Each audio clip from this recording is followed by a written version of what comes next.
Innal hamdalillah nahmaduhu wa nasta'inuhu wa nastaghfiruh wa na'udzu billahi min shururi anfusina wa min sayyiati a'malina.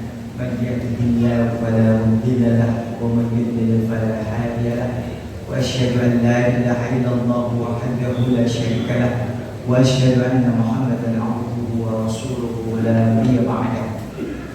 Allahumma salli wa sallim ala sayyidina wa maulana Muhammad wa ala alihi wa ashabihi wa man tabi'ahum bi ihsanin ila yaumiddin, amma ba'd. Bapak Ibu jamaah Masjid Prawiro Istiqo rahimani wa rahimakumullah. Ingkang sepisan monggo sareng-sareng kula dherekaken manut puja puji syukur wonten ngasanipun Allah Subhanahu wa taala ingkang tasih mementahaken dumateng kula lan panjenengan kanugrahan nikmat ingkang boten saged kasebat setunggal boko setunggal ingkang tumanduk dumateng kula panjenengan, nikmat ingkang kula panjenengan saged langsung raosaken menapa dene ingkang boten saged kula raosaken. Anamung sedaya titah sampun gumelar wonten ing jagat lan jiwa raga kula panjenengan sehingga wonten ing injang menika kasihan kasih saged istiqomah. Nabi dawuhipun Allah Subhanahu wa taala talabul ilmi. Wonten kesupen ugi shalawat dan salam tansah kunjuk wonten ngarsana Nabi Muhammad sallallahu alaihi wasallam sumrambah dumateng keluarganipun, para kerabatipun lan sedaya umatipun kalebet kula panjenengan ingkang estu netepi dawuh-dawuhipun ngantos pupute yuswa kula panjenengan samangke. Mugi-mugi Allah paring husnul khatimah. Amin ya rabbal alamin. Bapak Ibu ingkang dipun rahmati Allah Subhanahu wa taala, kula panjenengan sampun lumebet wonten ing penghujung akhir bulan Syawal. Boten kraos nggih, kalau ini Ramadan dipun tilaraken, kula panjenengan sampun tinilar dumateng wulan ingkang kebak barokah. Mlebet wonten wulan Syawal, salah setunggalipun wulan ingkang pun sebat minangka tiyang-tiyang ingkang sampun sakyek saikra-praya tumuju niat wonten ing Baitullah. Maka bulan Syawal ada yang menyebut bulan haji juga. Karena apa? Al-hajju ashhurun ma'lumat. Waktu haji itu waktunya sudah ditetapkan dan ditentukan. Tahun 70, tahun 69 nenek moyang kita itu berhaji masih menggunakan kapal laut, sehingga sudah mulai dipersiapkan dan bahkan sudah berbekal itu. Sudah mulai sejak Syawal bahkan Ramadan sudah mempersiapkan bekal itu. Beda dengan yang sekarang, Allah sudah mudahkan bagaimana nikmatnya kita berhaji sehingga ke Baitullah itu tidak lagi menggunakan kapal laut tetapi menggunakan pesawat terbang.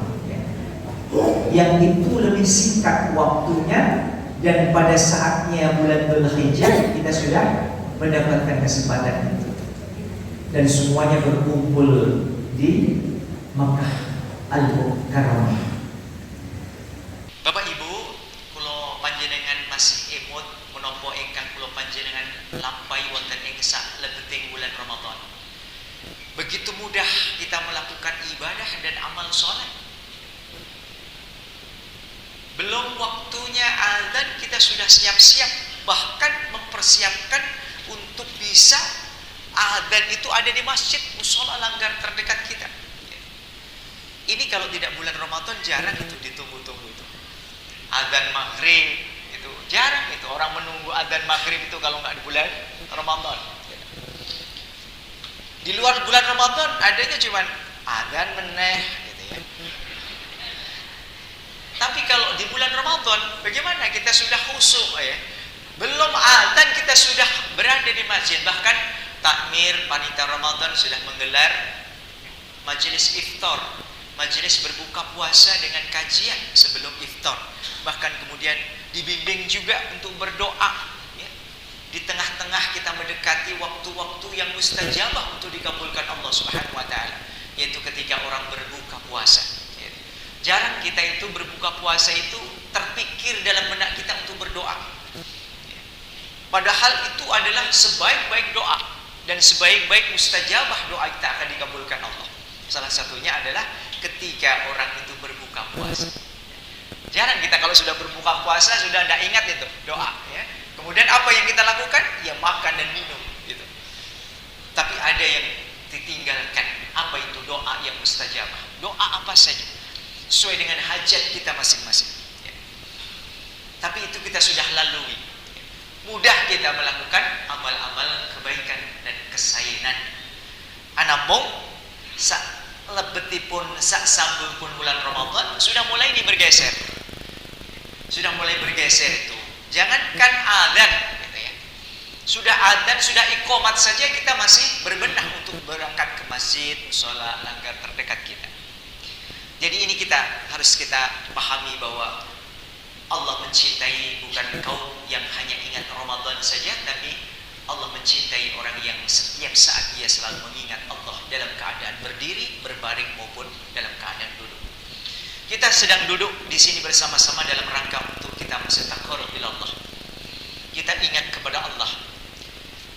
Kita di sini bukan karena siapapun, tetapi karena hanya ingin kita mendapatkan ridho dari Allah Subhanahu wa taala. Apa yang kita inginkan itu Allah akan mudahkan. Mudah kita mencerna apa yang kita dengarkan di pagi hari ini.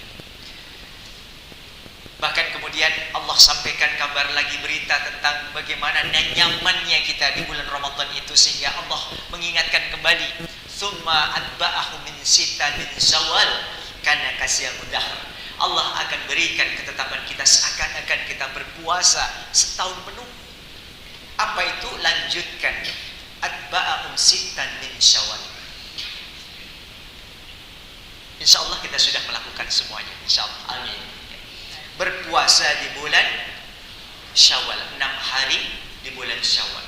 Ini akan kita mendapatkan derajat kemuliaan karena khasyamud dahr. Allah akan mencatat sebagaimana kita berpuasa 1 tahun penuh. Padahal kita puasa cuma 1 bulan. Itu pun ada yang sudah mengkodok itu, ya.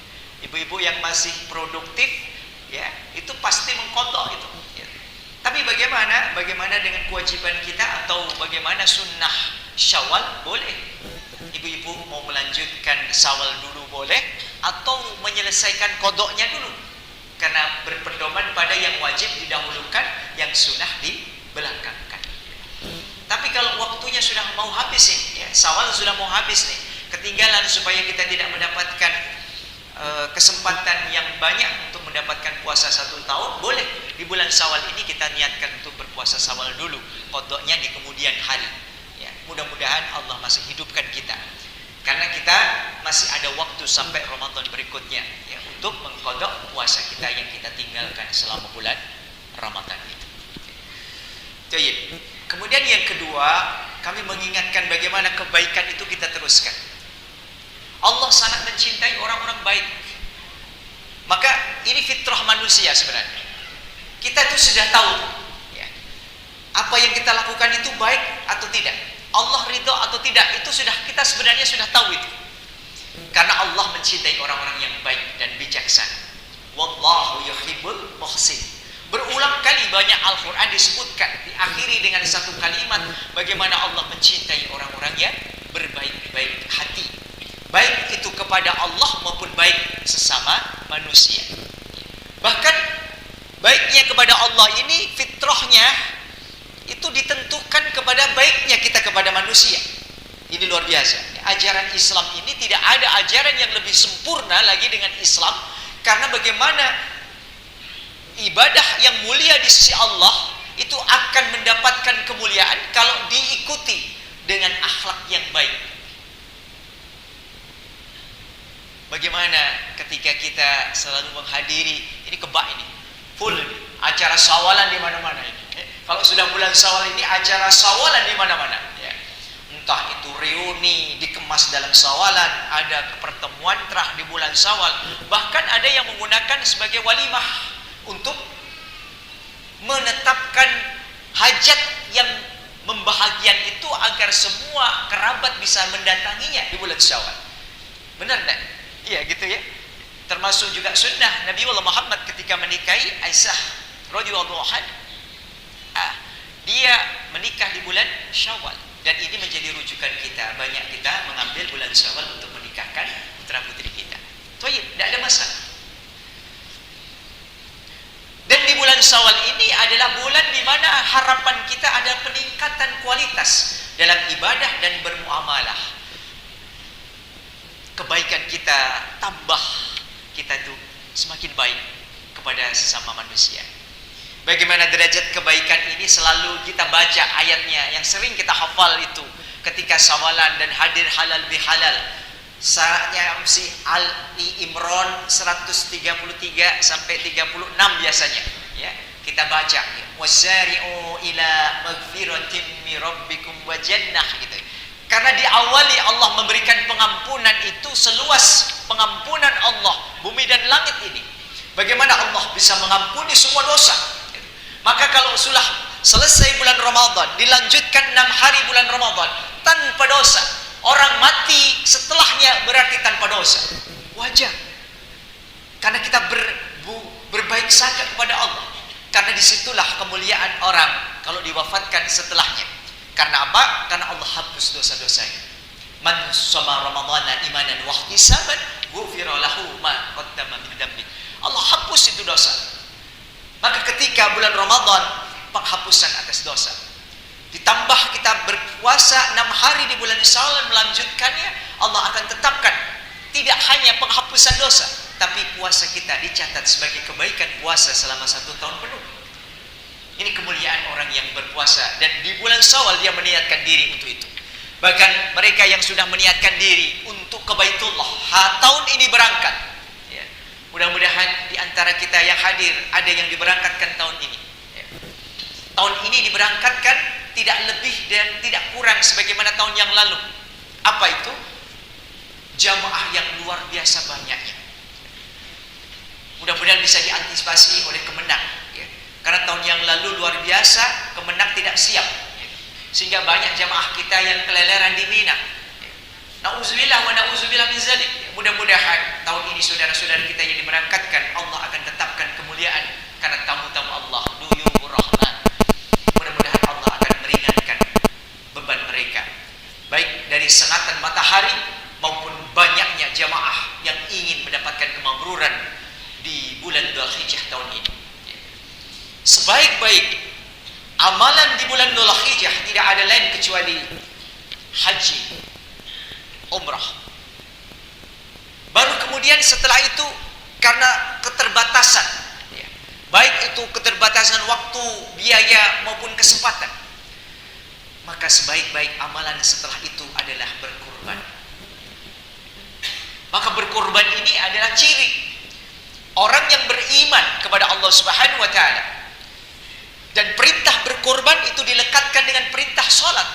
Kalau kamu ingin dekat denganku, salat. Allah sampaikan kabar itu.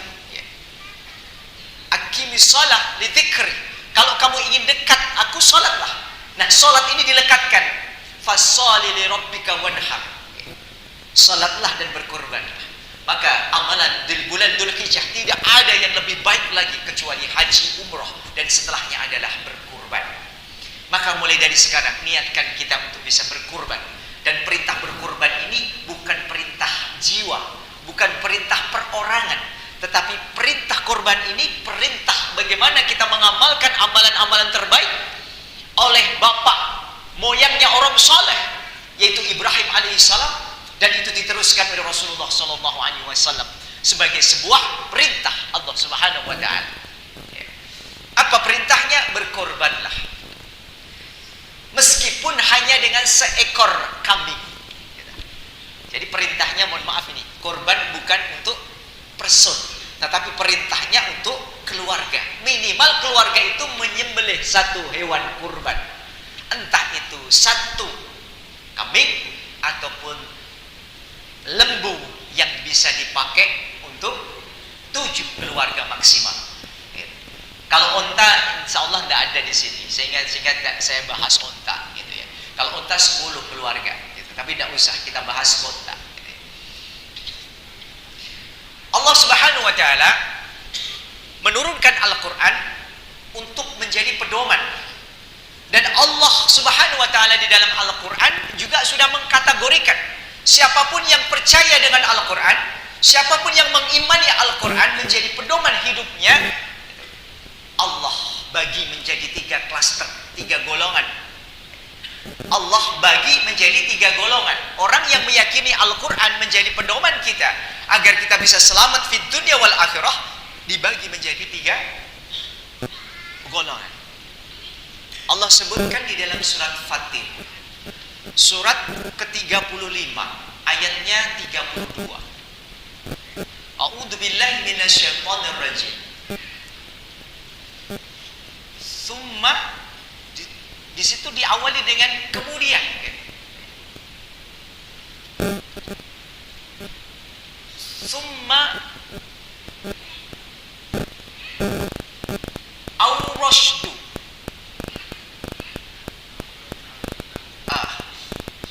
Maaf, saya agak lupa. Ya, surat ke-35, surat Fatir, ayatnya 32. Ya. A'udzubillahi minasyaitonir rajim. Summa awrashnal kitaba alladzina astafaina min ibadina faminhum zalimun li nafsi wa minhum muqtasid wa minhum sabiqun bil khairat biidznillah. Dzalika wal fadlul kabir. Ditutup dengan alat dzalika wal fadlul kabir. Itulah kenikmatan yang besar. Allah berikan satu kabar kenikmatan yang besar. Siapa itu? Orang yang meyakini Al-Quran dalam 3 golongan. Nah, kita nanti termasuk mana itu golongan? Ada 3 golongan yang disebutkan. Yang pertama adalah faminhum zalimul nafsi. Orang yang mendolimi dirinya sendiri. Dia tahu sholat itu adalah perintah, tapi tidak melaksanakan sholat. Dia tahu puasa itu diwajibkan bagi orang yang beriman, tapi dia tidak puasa. Tahu bahwa haji itu adalah kewajiban bagi yang memiliki kemampuan sampai ke Baitullah di waktu yang sudah ditentukan, tapi dia tidak lakukan itu. Ini termasuk golongan orang yang paling derajatnya paling rendah di sisi Allah. Dia meyakini Al-Quran, tetapi dia tidak lakukan apa-apa yang diperintahkan Allah, dan dia melakukan kemaksiatan kepada Allah. Kok melakukan kemaksiatan? Iya, dia tahu bahwa salat itu mendekatkan kita kepada Allah. Dia tidak salat berarti dia jauh dari Allah. Dia telah mendolimi dirinya sendiri. Dia jauh dari rahmat Allah. Dia tahu bahwa Al-Quran ini adalah hudalinas, petunjuk bagi manusia. Dia tidak pernah membacanya, bahkan tidak mau mendadaburinya dan mau belajar untuk itu. Ini termasuk orang-orang yang zalimul li nafsi. Faminhum zalimul li nafsi. Golongan orang yang meyakini Al-Quran, tetapi dia tidak pernah melakukan kewajiban yang diperintahkan Allah, bahkan bermaksiat kepada Allah Subhanahu wa Ta'ala. Dan ini banyak orang Islam. Orang Islam banyak yang melakukan seperti ini, dan dia masuk golongan zalimul li nafsi. Golongan yang semua kemaksiatan dilakukan, tetapi ketaatan kepada Allah dia tinggalkan dengan mudah dan tanpa beban dosa. Meninggalkan sholat itu perkara yang dosa kepada Allah, tapi dia enak saja orang Islam, tapi tidak mau sholat. Ini sebenarnya dia telah jauh dari Allah. Ini sudah hukuman sebenarnya. Orang kok jauh dari Allah, itu sudah hukuman dari Allah Subhanahu wa Ta'ala. Dihukum dia untuk jauh dari Allah Subhanahu wa Ta'ala, dan rahmatnya tidak akan pernah sampai. Maka orang yang salat dan kemudian istiqomah di dalamnya, termasuk golongan yang kedua ini. golongan wa minhum muqtasid, pertengahan. Ibadah dia lakukan dengan baik, tapi maksiat dia juga masih dilakukan. Ini dua pertengahan ini. Bisa jadi kita masuk di dalam golongan yang kedua ini. Apa itu? Contohnya, misalnya masih aja kita masih sholat, kita masih yakin kita sholat tertib dia, sholatnya dia jaga, haji, umroh lakukan, puasa wajib tidak pernah lupa, tapi adu jago masih sergap. Ini contoh saja, tidak usah merasa tersinggung, tapi kalau yang tersinggung baik gitu, tapi jangan kondur, nanti kelihatan malah gitu ya. Tidak usah gitu. Ini masih dia, artinya apa? Kemaksiatan jalan terus masih gitu. Sholatnya iya, tapi gerenengi tonggone masih gitu. Ini juga sama, tidak usah ngaku, nanti ketahuan gitu. Antara ibadah, amal soleh, dia masih ikuti dengan amal maksiat kepada Allah. Sudah bagus ngaji terus, tapi hobi itu nukerkin sandal itu di masjid. Ini masih golongan ini muqtasid ini. Orang-orang yang digolongkan sebagai orang yang senang beribadah, tapi juga dia senang bermaksiat kepada Allah Subhanahu wa taala, melakukan dosa. Orang seperti menganyam, tapi dia lupa sendiri. Pahalanya habis juga karena kemaksiatannya. Ini termasuk orang-orang yang muqtasid. Wa minhum muqtasid. Orang-orang di pertengahan antara amal kebaikan dan amal kedolimannya itu sama, ditimbang-timbang masih sama. Nah, sebaik-baik golongan yang disebutkan di dalam Al-Quran adalah wa minhum sabihum bil khairat. Sabih itu adalah orang yang pertama kali mengawali kebaikan itu dan dia istiqomah di dalamnya dan tidak mau meninggalkan kecuali mati. Ini yang berat. Jadi kita berpindah segera dari golongan muqtasid, berpindah segera untuk menjadi sabihun bil khair. Orang yang pertama kali melakukan kebaikan sebelum orang lain melakukannya. Contoh nih, kelihatannya sepele sebenarnya. Noto sandal tarik-tarik itu di masjid. Orang yang pertama kali punya ide seperti itu termasuk sabihun bil khairat. Dia ambil bagian yang orang lain tidak pernah terbayang sebelum. Bawa itu dari rumah, makanan terbaik, kemudian diberikan kepada tetangganya. Yang lainnya belum melakukan itu, tapi dia sudah melakukan. Ini sabihun bil khairat. Orang yang pertama kali berbuat kebajikan, sementara orang lain bahkan tidak mau berpikir untuk itu. Apa saja? Maka berlomba-lomba di dalam kebaikan dan beramal soleh, dan dia teguh dalam pendirian itu, dan dia istiqomah di dalamnya, dan meninggalkan kemaksiatan yang bisa membawa kita kepada dosa dan maksiat kepada Allah. Dia termasuk golongan sabihun bil khairat. Bi'idznillah. Ini karena izin Allah. Bi'idznillah. Ditutup dengan ayat ini bi'idznillah. Ya.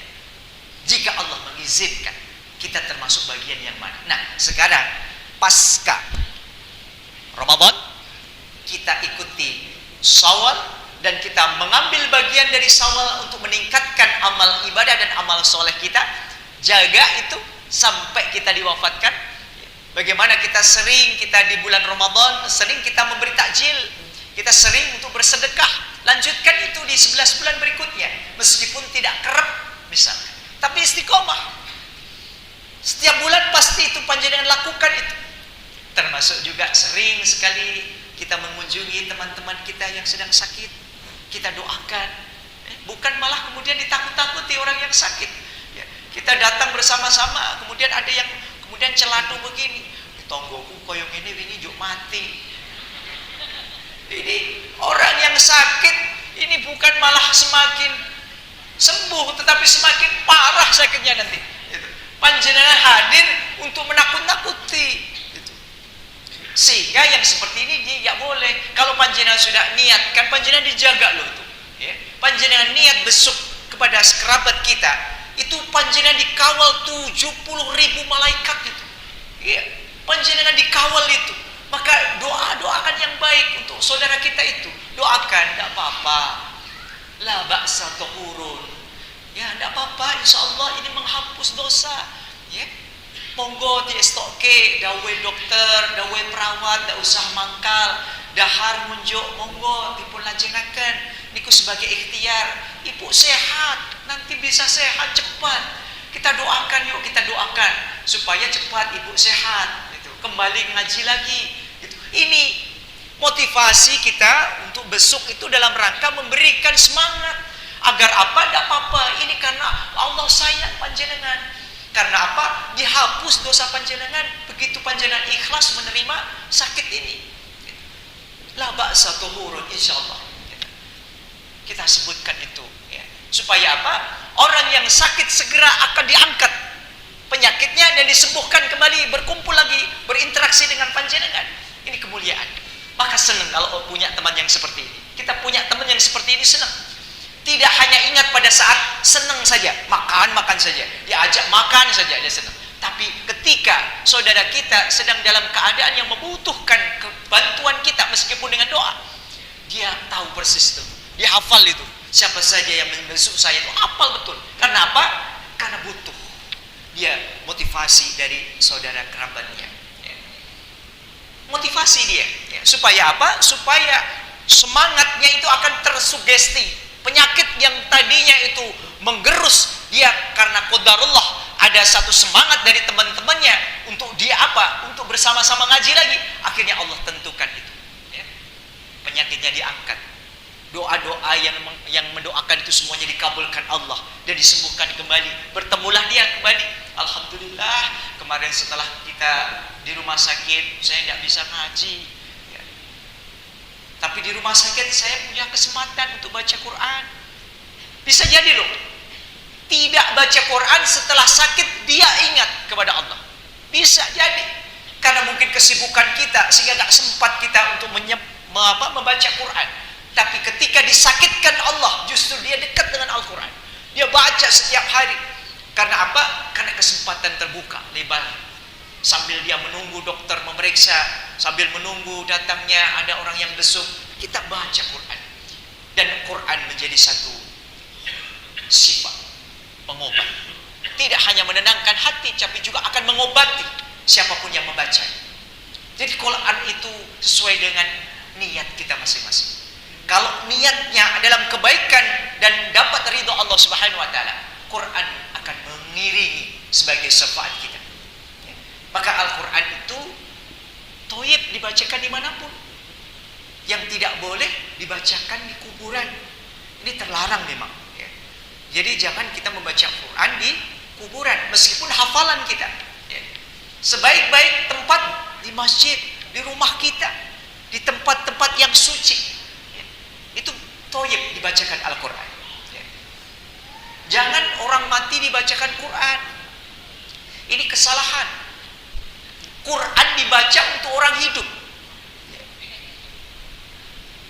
Huda linnasi wa bayyinati minal huda wal furqan. Al-Quran itu pedoman untuk orang hidup, agar dia bisa memilah mana yang hak, mana yang batil, mana yang harus diambil, mana yang harus ditinggal. Karena itu keburukan. Bukan orang mati dibacakan Al-Quran. Orang mati dibacakan doa. Itu ya. Bukan dibacakan Quran. Bagaimana? Allahumma gfir lahu warhamhu. Kalau itu laki Allahumma gfir laha warhamha wa'afiha fa'fu'an. Ini dia butuhkan itu doa. Ya. Mereka sudah tidak bisa apa-apa. Yang bisa kita lakukan adalah melanjutkan amal solehnya, menyambung silaturahim kepada kerabatnya, mengamalkan dan memberikan kesempatan kepada anak-anaknya untuk beramal soleh, agar kita menjadi anak-anak yang waladun solehun yad'ulah, yang selalu dia mengiringi dimanapun juga mendoakan orang tuanya, tidak pernah lupa.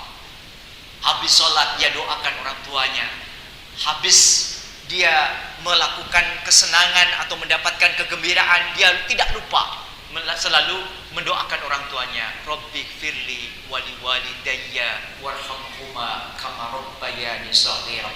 Anak yang menyeringkan berdoa untuk orang tuanya, dia sudah termasuk orang saleh. Orang saleh bukan orang yang hafal 30 juz. Boleh hafal 30 juz, toyib, bagus.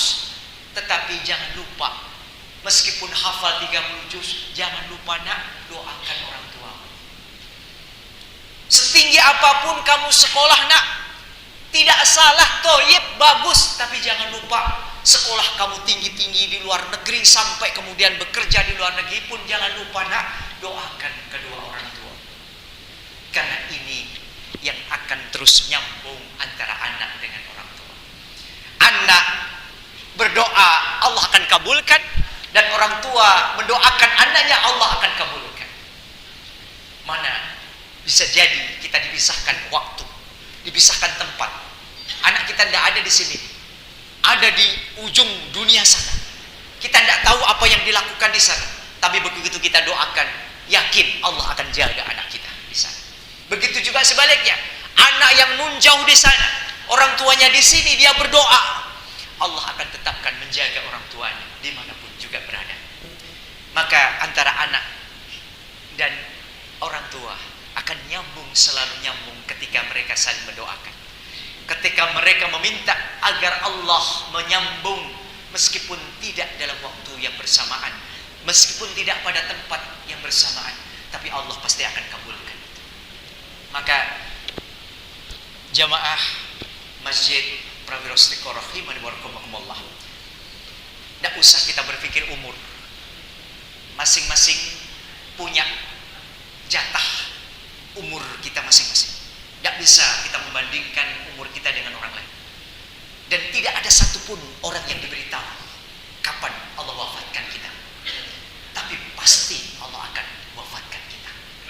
Kepastian itu harus kita jaga. Agar apa? Besok kalau kita diwafatkan Allah itu kita enak sekali. Husnul khatimah, ini yang kita minta. Tidak ada yang lebih baik lagi dan lebih utama lagi. Mau itu kekayaan yang setinggi apapun, begitu sakaratul maut, tidak mau panjenengan ambil, cuman ingin husnul khatimah. Maka amalan terbaik di bulan Dzulhijjah selain haji dan umroh adalah berkurban. Maka Bapak Ibu rahimani wa rahimakumullah, niatkan kita keluarga, satu keluarga bisa menyembelih satu hewan kurban. Ya. Mungkin panitia dan takmir Masjid Prawiro Istiqoroh juga sudah menyampaikan siapa yang mau berkurban, sudah disampaikan nih, lembu, iurannya maksimal 7 keluarga, berapa juta Pak? Di sini sudah belum? Berapa juta? Ada yang 3,5, ada yang 3,6. Silahkan ambil yang mana bagiannya. Yang penting niatkan kita untuk berkorban tahun ini atas namakan kepala keluarga. Kenapa saya bilang atas namakan kepala keluarga? Karena kepala keluarga menanggung semua hajat hidup keluarganya. Contoh. Rasulullah itu pernah berkorban 2 ekor kibas. 2 ekor kibas. Kambing yang sangat besar. Bukan kambing ecek-ecek, tapi kambing yang sangat besar. Dan Rasulullah milih sendiri yang kacamata hitam, artinya ada itu di situ, ya, kulitnya berwarna hitam di kelopak matanya, dan kakinya berwarna hitam, juga kayak sepatu kaos kaki hitam itu. Milih harga ini mahal ini. Kalau ada harganya pasti mahal ini. Rasulullah memilih hewan kurban yang paling mahal. Kalau kita kan kadang-kadang pilih yang paling murah ya. Ya, kalau panitia menawarkan nih, ada ini 3,2, ada yang 3,5, ambil itu 3,2. Itu yang paling minimalis gitu ya. Salah enggak salah. Wong kemampuan kita itu kok gitu ya. Enggak apa-apa, tapi Rasulullah sudah contohkan itu. Rasulullah memilih itu kurbannya 2 kibas. Ya, 2 kibas itu yang satu untukku kata Rasulullah, dan untuk keluargaku yang sudah mati maupun yang masih hidup. Yang kemudian yang satu lagi untukku dan seluruh umatku yang tidak mampu berkorban. Ini luar biasa. Rasulullah ini kalau tidak sayang kepada umatnya, masuk berkorban untuk umatnya, tidak mungkin. Ya, kecintaan kepada umatnya yang tidak kenal saja, Bu. Panjenengan ketemu Rasulullah pernah? Tidak. Rasulullah doakan panjenengan. Rasulullah juga sudah berpikir panjenengan. Bagaimana cintanya Rasulullah kepada umatnya, luar biasa. Bagaimana kita sebaliknya, mestinya kita juga tumbuh oleh tutup. Kalau Rasulullah mencintai kita sepenuh hati, kita juga mencintainya dengan sepenuh hati. Maka ittiba Rasulullah SAW menjadi satu bagian yang harus kita lakukan. Ya. Rasulullah pernah juga berkibar itu 100 ekor unta, pernah juga. Tapi 100 ekor unta itu tidak ada satupun di atas namakan istri-istrinya ataupun anak atau cucunya, bahkan tidak ada.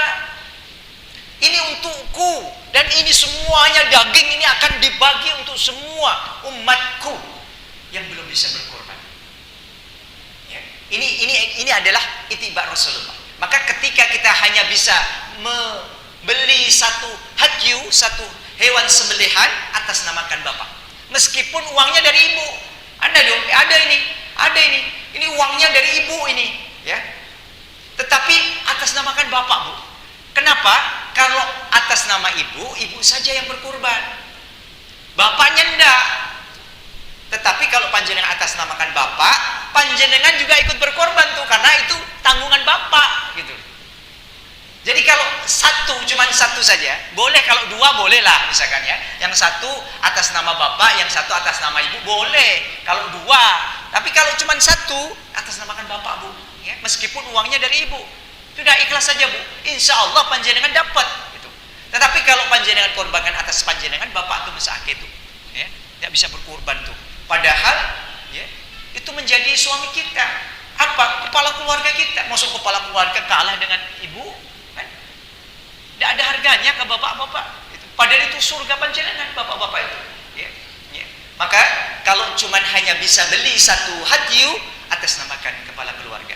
Tapi kalau panjenengan, Pak, kalau saya ini punya anak nih, anak saya sudah bekerja, mau korban sendiri boleh, tidak ada larangan, yang penting bapak korban, gitu ya. Jangan kemudian anak-anaknya korban, bapak tidak korban, keliru, gitu ya.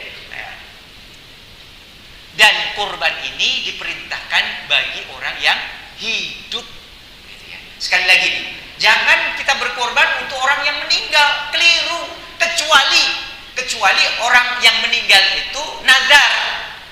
Sebelum meninggal dia ngomong, tahun ini saya mau berkorban, misalkan begitu. Nah, ini diprioritaskan yang seperti ini. Orang yang sebelum, misalkan ini bulan Syawal, ya, cerita sama anak-anaknya, sama istrinya, keluarga di keluarganya dia cerita, tahun ini bapak mau korban. Kemudian bulan Syawal diwafatkan. Nah, ini anak dan istri-istrinya harus memprioritaskan, korbankan untuk bapak ini, karena bapak sudah bernazar tahun ini mau berkorban. Tapi kalau bapak tidak pernah bernazar, jangan korbankan untuk bapak yang sudah suwargi, jangan. Ya, yang hidup saja. Gitu. Karena perintah berkorban ini perintah kepada Nabi Ibrahim alaihissalam. Dan Ibrahim tidak pernah itu kemudian berkorban itu untuk istrinya juga, tidak pernah. Padahal ini perintah keluarga. Maka cukup penyembelihan satu hewan kurban untuk satu keluarga, baik yang hidup maupun yang meninggal. Yang meninggal pun sudah dapat tuh pahala kurbannya bapak tuh, ya kan? Tapi kalau di atas namakan yang meninggal, bapak tidak dapat. Dan itu bukan kewajiban kita juga. Jadi berkorban itu untuk orang yang hidup. Cukup satu keluarga minimal satu sembelihan hewan kurban atau 1/7 bagian dari sapi, gitu. Maksimal, ya. Jadi ada ukuran ini. Pak, ini kambing saya besar nih, boleh enggak untuk dua keluarga? Enggak boleh, tetap enggak dua, tetap satu, ya. Meskipun kambingnya besar, hampir seperti pedet, Bu, gitu, ya. Kan ada sekarang itu, dan harganya mungkin jutaan itu, ya. Bisa jadi 10 sampai 11 juta sampai 15 juta itu, ya. Tetapi tetap saja untuk satu keluarga, tidak bisa dipakai untuk lebih dari 2 keluarga. Tapi kalau sapi, meskipun itu rotok ngeyet, ngeyet itu apa ya? Mungkin yang paling cilik lah ya, tapi sudah memenuhi syarat. Ya, sapi itu maksimal minimal 2 tahun, ya. Sudah 2 tahun gitu ya. Dan jangan yang kurus dan jangan yang pincang. Cacatnya pincang dan picak, ya, pincang dan picak, PP. Picak sejak dibeli, pincang sejak dibeli, gitu ya. Tetapi kalau kemudian waktu dibeli itu sehat, ya, kemudian karena sesuatu hal mau disembelih itu delalah pincang misalkan. Qadarullah nih, ndak usah menuntut panitia, mesake panitia kon ganti yo mesti ora gelem gitu ya. Panitia itu sudah ngopeni ya, suruh ganti ndak mau. Jangan, ndak apa-apa kalau itu bisa ditukar ya kepada yang beli itu. Kalau ndak mau ya sudah, bismillah, ndak apa-apa itu. Ya. Ndak apa-apa karena pincangnya karena sesuatu, bukan pada saat dia beli. Jadi yang tidak boleh adalah, nah sekarang saya tanya, kurban dengan yang betina boleh enggak? Boleh, gitu loh. Jadi ini kesalahan banyak orang yang nggak paham ini. Gitu. Cuman kalau yang betina itu banyak dibeli orang, nanti sing armana sopo. Gitu. Ini pertanyaan juga ini. Gitu. Jadi nanti saat Pak Pirostiko setelah dapat pencerahan dari saya ini, oh nek ngono kita golek sing wedok. Nek kabeh engko korbane sing wedok, sik do arep meteng anak-anak sapi sopo. Ini ya jadi masalah juga nanti ya. Artinya apa? Boleh. Betina itu boleh, enggak dilarang. Boleh gitu. Bahkan ada itu yang cari namanya betina majer ya. Majer itu mandul ya. Boleh, ini boleh Pak, malah dagingnya ukeh ini. Iya, betul itu, boleh. Gitu. Jadi ini panitia paham ini ya. Jadi kalau nanti harga sapi itu rotok munggah, golek ke sing wedok. Gitu. Rotok murah itu biasanya, gitu. Boleh. Gitu. Tapi terus kemudian mesti do protes, aku mau nek wedok. Ini masalah keinginan ya, nafsu, enggak masalah gitu. Tapi pada akhirnya boleh loh Bu, boleh Bu ya, boleh. Jadi sekali lagi boleh gitu ya. Menjenengan bisanya beli yang betina, nggak beli bisa yang jantan misalkan, boleh. Misalkan gini, Pak, saya itu uangnya cuman cepet berapa toh? 1,5 juta. 1,5 juta kambing opo ya? Aku yang mikir saya, kambing opo ya? Tak boleh kayak ada Pak itu harga cukup umur, tapi ya jangan golek sing gede ya. 1,5 juta itu ada Bu, itu kambingnya itu kambing percil itu apa ya? Kacangan ya, dapat itu Pak, dapat itu. Saya boleh kebagi, tapi dapat itu. Alhamdulillah, alhamdulillah. Jadi orang itu kalau sudah niat berkorban jangan dihalang-halangi. Contohnya ada ini, kan kalau sapi itu 1/7 ya, ini tinggal 6 ini, satu nggak dapat nih. Waduh, kepiye ini? Nek arti tuh kok ke urung iso. Kalau nggak dibelikan, kasihan yang 6 ini sudah berkoloni gitu ya. Tinggal tunggu satu lagi sampai ditunggu-tunggu udah datang itu. Terus bagaimana? Belikan harga sapi yang di bawah yang 7 tadi. Itu panitia harus bekerja cerdas begitu. Meskipun letuku rodok cilik, tidak apa-apa. Tapi karena panitia itu diamai itu tidak hanya menyembelih tapi juga membelikan, boleh nanti diumumkan ini ya. Sohibul, meskipun sapinya nanti berbeda-beda, jatah sohibul sama gitu loh. Karena iurannya sama gitu. Nek tidak sama protes nanti otomatis. Yang dapat 6 tadi protes, kok sapiku cilik gitu loh. Mesti itu. Tapi karena iurannya sama, panitia harus toyib, harus juga bisa memahami ini bagi mereka sesuai dengan contoh nih. Contoh, kita beli juga nggak ada yang sama persis Pak. Panitia itu susah juga kalau misalkan harus persis sama, itu nggak bisa Pak. Itu. Padahal kadang kita umumkan harganya sama, ya, harganya sama. Yang paling pokok panitia ini malah mendahulukan bagaimana hewan kurban itu bisa dibagikan sebelum duhur. Sehingga duhur itu semua warga sudah bisa makan daging kurban. Ini yang utama, harus diutamakan ini. Nah ini harus cerdas ini panitia. Ini lebih utama itu. Wah angel Pak, le nyembelih oke misalkan. Nah ini perlu belajar. Jadi taraf belajar, kesempurnaan itu nanti akan sampai Pak, pasti itu. Ya. Tempat saya itu juga Pak. Tahun kemarin itu nyembelih 12 sapi, 17 wedus.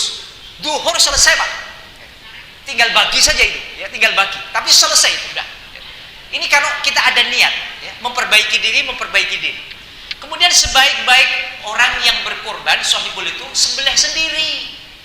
sunnah gitu. Tapi saya tidak menganjurkan mereka yang ketemu darah langsung semaput. Jangan, sekali-kali nyoba ini ya. Ini repot ke panitia ya. Rencananya mau sunnah tetapi malah ngerepot ke panitia, tidak usah. Tetapi kita bantu mereka yang sudah berani. Sediakan pisau yang paling tajam, kemudian kita pandu, panitia memandu. Berani tidak Pak? Berani insya Allah. Ini kasih pisaunya yang paling tajam, ikuti saya. Alhamdulillah, semua sohibul sudah bisa menyembelih sendiri sekarang. Ini sunnah, karena sunnah afdal. Kalau nggak berani Pak, ya sudah nonton saja. Nonton pun saya nggak berani ketika lihat darah, nggak usah nonton. Bismillah, niatkan dari rumah. Tidak apa-apa. Islam itu mudah, tapi jangan dipermudah. Jadi sekali lagi ya, afdal boleh menyembelih sendiri. Gitu. Bapak kalau bisa menyembelih sendiri Pak, afdal.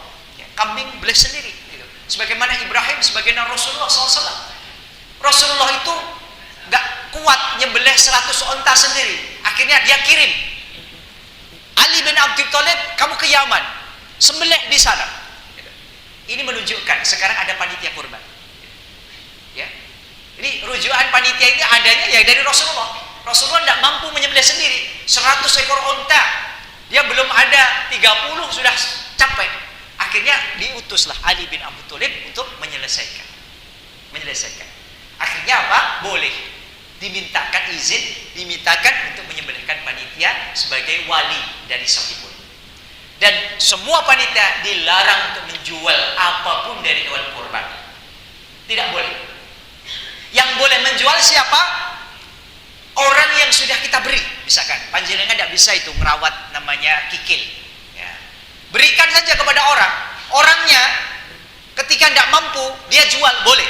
Orang yang menerima, tapi panitia tidak boleh. Lulang misalkan ya, lulang berikan saja kepada siapa, misalkan lulang akan saya berikan kepada marbot masjid, boleh. Setelah sampai ke marbotnya mau menjual, boleh. Yang tidak boleh panitia menjual. Kenapa? Karena panitia wali dari sohibul kurban ya. Ini sekali lagi, panitia harus hati-hati nih. Tidak boleh panitia menjual bagian dari hewan kurban sohibul kurban. Sohibul kurban minta sesuatu dari hewan kurbannya, boleh tidak? Boleh. Boleh. Mas, kulo pengen ngesop buntut. Ya, misalkan. Sapine untuk 7 keluarga. Buntutnya nonton pinten sapine. Ini masalah ketika semua pengen ngesop buntut hidup itu 7. Ini masalah. Itu ya. Tapi hakikatnya boleh. Nek boleh itu nekati saja panitia, tidak usah ngomong-ngomong. Mas panitia, saya disebrak ke buntut. Nah, tidak usah ngomong-ngomong. Kalau ngomong, liane jaluk juga nanti. Gitu loh. Ya. Panitia repot lagi, karena apa? Harus satu-satu, ya, merinci. Jadi panitia ini sudah repot, jangan direpotin dengan masalah-masalah kita. Gitu. Sebenarnya boleh, Bu. Wong panjenengan nyebelah saja boleh, panjenengan bagi sendiri boleh kok. Panitia itu hanya wali, ingin membantu panjenengan, gitu ya. Tapi jangan juga misalkan, Pak, pulau korbannya wedhus, ini aku njaluk sapi, niki kleru, korbannya wedhus kok njaluk sapi, yo kepiye gitu loh. Nek panjenengan pengen sapi, boleh nanti jatahe wedhus kuwi ditukarke, didukir kepada orang yang dapat sapi misalkan, gitu. Panjenengan apa? Wedhus napa sapi? Sapi, wong aku. Sapi dia malah bukan wong. Sapi nama wedhus malah wedhus. Amis. Jadi intinya boleh, tapi jangan ngarani gitu. Misalkan seperti ini, ada yang ngarani begini kan. Pak, saya berayat saya itu ono 11. Panjenengan cepaki 11 wungkus nggo kula nggih. Nggo kula bagikan berayat kula mangke gitu. Ini ki ngarani, kalau panitia berat, kurbane mung siji, wedhuse cilik gitu ya. Jaluke 11 bungkus untuk saudaranya. Ini bos bagian dewe gitu loh. Nggak usah panitia kalau yang seperti itu ya. Jangan, kasihan lah panitia itu. Hewan daging itu bukan untuk Allah, dagingnya untuk makan postapora bagi kita. Ada 3 bagian nih. 1, panjenengan berikan untuk fakir wan masakin, Orang yang betul-betul tidak pernah makan daging tuh, tapi katanya wong kene ora ono sing ora makan daging, kok buah udah makan daging. Kemudian yang kedua untuk sohibul, yang ketiga untuk dihadiahkan. Tidak harus kaku sepertiga, Pak, enggak. Jatah panjenengan yang penting ngicipi saja. Ngicipi saja, sedikit saja boleh. Ini kamu sedekahkan lagi boleh. Itu. Jadi tidak kaku. Sepertiga itu tidak kaku, harus sepertiga persis, enggak. Cuman ini kemaslahatan, masalah mursaha, biasanya panitia akan adil itu. Bu, Pak, sohibul, mohon maaf ya, besok yang ikut sapi, kelompok sapi, satu sohibul dapat 5 kilo. Tapi mohon maaf, setengah kilo kami minta ya Bu untuk makan kembul panitia. Boleh enggak? Boleh. Toyib. Panitia harus akad itu kepada sohibul supaya apa? Sohibul tidak merasa didolimi. Diakatkan Bu. Panitia begitu. Nanti setengah kami minta ya, setengah kilo. Jadi nanti Bapak Ibu cuma mendapatkan 4,5 kilo untuk sohibul misalkan. Boleh ini Bu, boleh. Jadi untuk panitia tidak usah beli lagi, sudah makan daging itu juga. Boleh, karena bagiannya ada satu untuk fakir miskin, sebagian untuk kamu makan, sebagian kamu hadiahkan. Yang namanya hadiah itu siapa saja Bu, boleh. Itu, kepada siapa saja boleh. Gitu ya. Itu tadi. Ini sebentar sebagai pengantar supaya kita besok mempersiapkan panitia dan takmir untuk memfasilitasi jamaah agar jamaah dan sohibul yang sudah meniatkan diri itu akan diterima Allah Subhanahu wa taala korbannya dan sebaik-baik korban. Itu saja, kurang dan lebihnya mohon maaf. Kita tutup dengan doa. Subhanakallahumma wa bihamdik, asyhadu an la ilaha illa anta, astaghfiruka wa atubu ilaik. Assalamualaikum warahmatullahi wabarakatuh.